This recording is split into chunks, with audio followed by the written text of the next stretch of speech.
श्री स्वामी समर्थ. तर आज आम्ही एक ताईंचा अनुभव बघणार आहोत. खूप छान, त्यांच्याच रोमांचक असा हा अनुभव आहे, तर सर्वांना ऐकावा. ताई म्हणतात, सर्वप्रथम सर्वांना श्री स्वामी समर्थ. एके दिवशी असेच बसले होते, तर त्यावेळेस मी मोबाईल घेऊन बसले होते. मोबाईल घेऊन बसताना मला रोज स्वामींचे दिव्य असे अनुभव बघायला भेटत होते, व्हिडिओज बघायला भेटत होते. असेच मला त्यांचं वेड लागलं की मला पण वाटायला लागलं की मी पण सेवा करावी. मग मी जवळपास जिथं माझं घर होतं तिथं जवळपास मी स्वामींचं मठ मॅपमध्येच काढले आणि तिथं वारंवार जायला लागलो आरतीसाठी. पहिल्या गुरुवारी मी विचार केला की स्वामींना मी काय घेऊन जावावे. तर स्वामींना पिवळे पेढे खूप आवडतात, तर मी पिवळे पेढे घेतले आणि मी गेले मठात.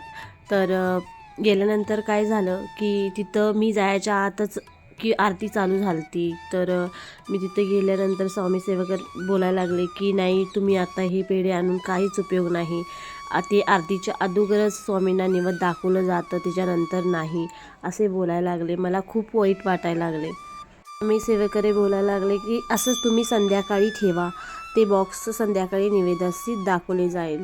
तर माझ्या मनात खूप होतं की माझे पेढे पहिले दाखवले जाईल पाहिजे. स्वामींना एकसारखं बघायला लागले, माझ्या डोळ्यात पाणी भरून आले. मी स्वामींची संवाद साधायला लागले.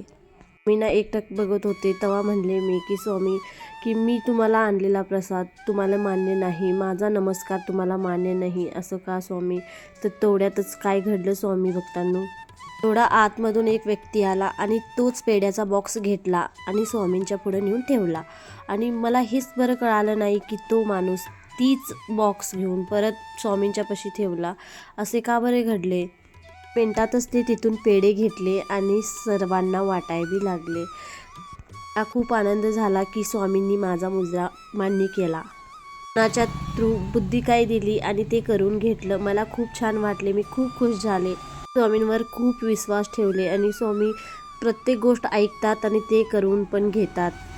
नंतर स्वामी भक्तांनो, मी खूप सेवा असे स्वामींची करायला लागले. दिवसापासून मी सेवा करू लागले, त्या दिवसापासून मी एकही सेवा सोडत नव्हते, सर्व करत होते. खूप मनोभावी सेवा करत होती. स्वामींचे चरित्र वाचायला लागले, तर ते वाचताना मला डोळ्यात पाणी भरून आले. का म्हणजे एकदम किती अगाध महिमा आहे. त्या लीला आज देखील महाराज करत आहेत. भक्तांनो, माझा मुलगा हा लव्ह मॅरेज केला. त्यावेळेस हा एक कंपनीमध्ये कामाला होता. भक्तांनो, मी पण कामी जात होते, त्यामुळे मला पण वेळ भेटत नव्हता की स्वामी सेवा करण्यासाठी. माझ्याकडे थोडासा वेळ भेटत होतो, त्याच्यामध्येच मी सेवा करत होते. जसं मी कामावरती माझ्याकडे अर्धा पाऊण तास मला टाईम गावला, तरी मी त्यात पण मी स्वामींची सेवा करत होते. स्वामींचं तारक मंत्र म्हणणे, माळ जप करणे, मी असंच करू लागले. या सेवा मी तिथंच करत होते. मी म्हणतात, तुमच्या कामामध्येच राम आहे. मी प्रत्येक काम करताना हा मंत्र म्हणायचे, श्री स्वामी समर्थ. त्या दिवशी काय झाले स्वामी भक्तांनो, ज्या दिवशी माझा पोरगा कंपनीत कामाला गेलेला होता, दिवशी मी पण कामावर होते, माळ जप करत होते. स्वामी समर्थ असा माळ जप मी करत होते. पोरगं फोन करतो की कंपनीतून मी माळ्यावरनं सामान काढताना माझ्या अंगावरील लोखंडाचं सामान पडलं आहे. मी खूप घाबरली. म्हणले, तुला काही झालं का? तर तो म्हणला, नाही, मला काही नाही झालं.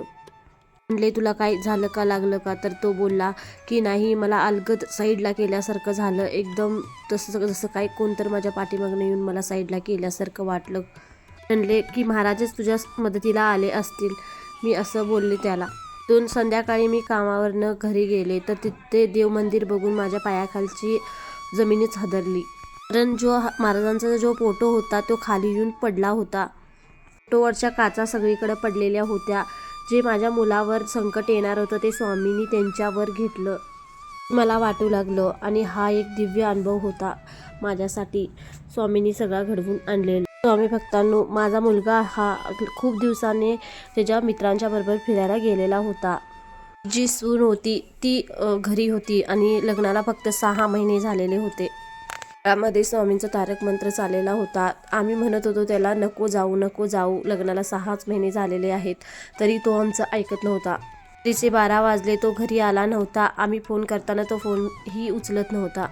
फोन लावला तर लागत नव्हता आणि दुसऱ्यांच्या फोनवर केलं तरीही लागत नव्हते. झालं, कुठे गेला काही कळत नव्हतं. स्वामींना विनंती केली की स्वामी तुम्हीच त्याला सुखरूप घरी आणा.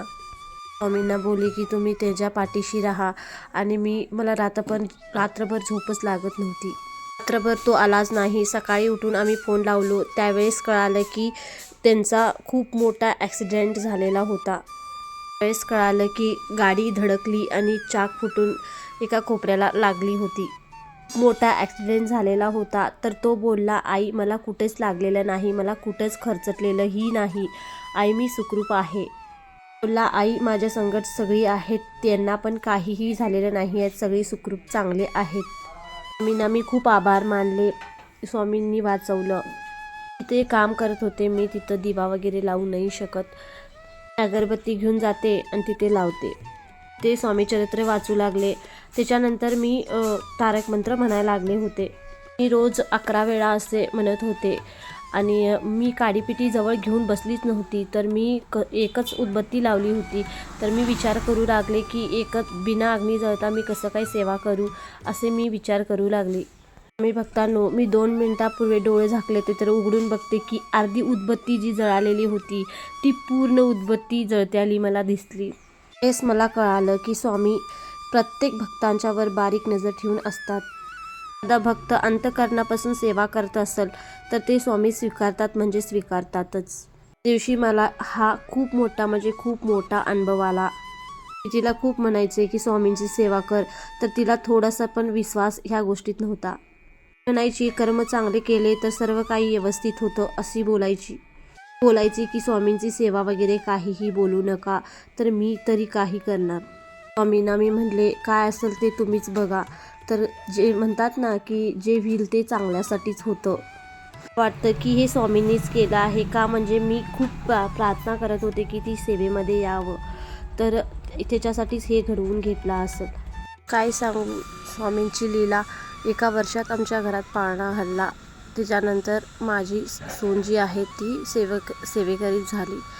असे खूप रोमांचक ह्या ताईंचा अनुभव होता. तर फ्रेंड्स, तुम्हाला हा अनुभव कसा वाटला कमेंटमध्ये नक्की सांगा आणि लाईक जरूर करा आणि कमेंटमध्ये श्री स्वामी समर्थ जरूर बोला आणि चॅनलला सबस्क्राईब करा असेच न्यू अनुभव ऐकण्यासाठी.